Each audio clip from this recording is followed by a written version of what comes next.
now, the one that's actually up. Oh shit! The one that's actually Patreon.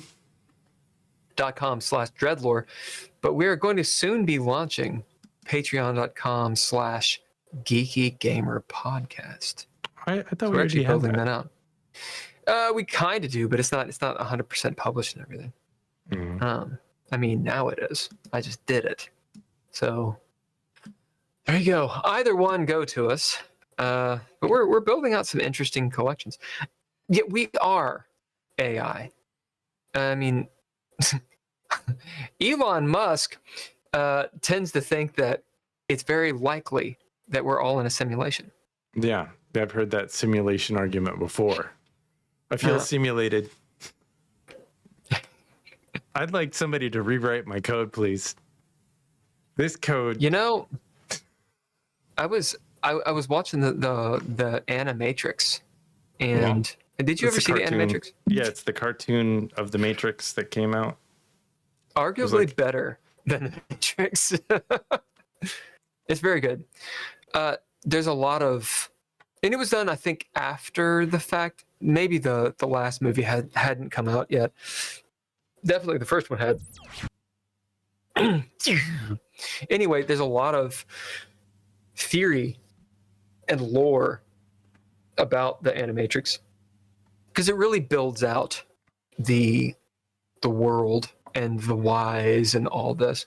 I just watched this one video. I don't know if you'll be able to find it or not, of a YouTuber who talks about his theory that Neo was a program and was not a person really, but was like Neo, it is the Neo program. And it so happens that every so often that Neo program is fit into a person. Kind of like almost like a hybrid person or human program. And part of the argument was, when in the first Matrix, when Neo walks into the Oracle, her apartment, and he sees all the hopefuls, and there's the "there is no spoon" moment. Yeah, that was like all behind of those, the curtain kind of thing. Yeah, all of those kids and people were other Neos, basically. But the question was, had the Neo program actually taken hold? Right. And when he meets her in this, close to this scene, just after this, and she says, "Oh," and she looks at him. She says, "Oh, not yet.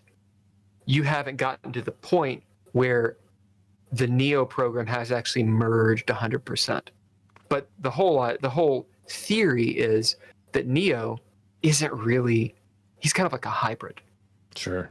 And that's why he's able to do what he can do and all this crap, So, blah, blah, blah. I mean, I think my biggest issue with, I agree with you. And why I agree with you is that, or not agree, but I think Neo was a program because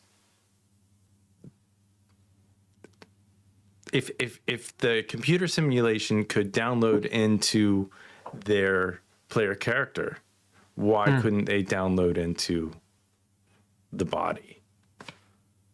Well, they do. Like Agent Smith takes over a human, takes over their mind.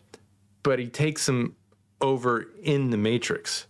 Why not out of the Matrix? I mean, I don't think that we have that kind of preordained free will. It's kind of like aliens, where the alien species has their entire past kind of bred in their DNA. Their DNA is so advanced, robust, that they inherited all the technology and their knowledge from past experience in the DNA. We're getting into a little bit of a sci-fi trope, not in a bad way. The idea of most IPs, I can't believe I just said IPs, but I'm going to say it that way. Most IPs, most settings, at some point or another, have a race, an alien species, or whatever you want to call them, that their technology is the organic technology.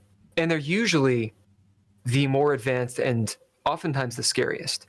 Sure. So in StarCraft, it'd be the Zerg.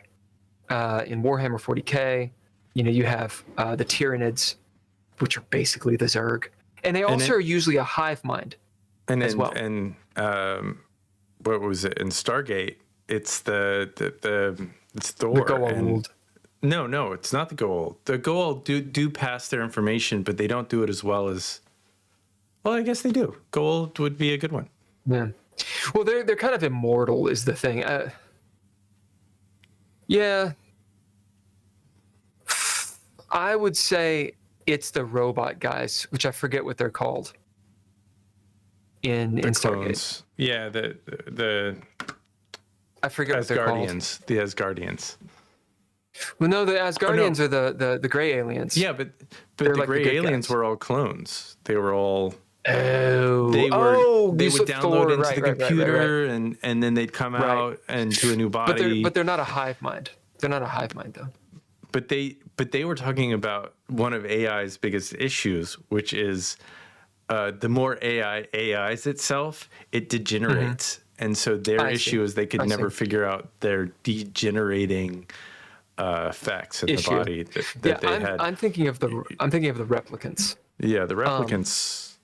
But none of those just are AI. None of those are quite.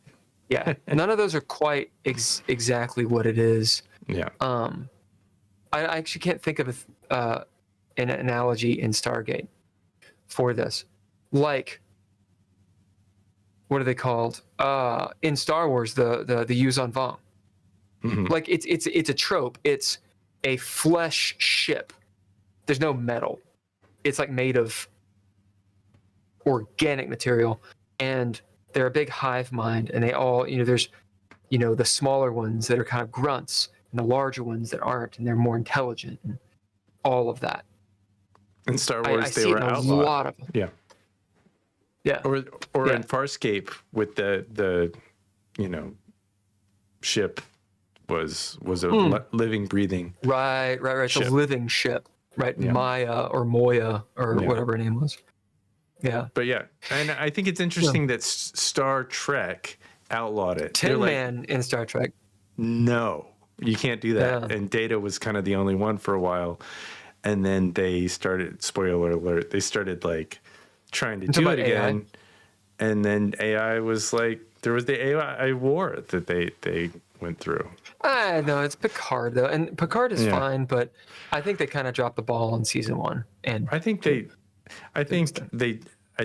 lot of the Star Trek IP is in a bad way right now. They're not doing fans a service for sure. All of it is the science fiction idea of consciousness. The evolution of how things. If just going on Star Trek, the Borg. I mean, it's pretty obvious, right? Like it's. What do you call it? I'm trying to think of the specific word that the Borg Queen says. It's like perfecting your flesh, through technology, which is kind of cool. I mean, you get like the Neuralink. It's pretty sure it's from Star Trek 8.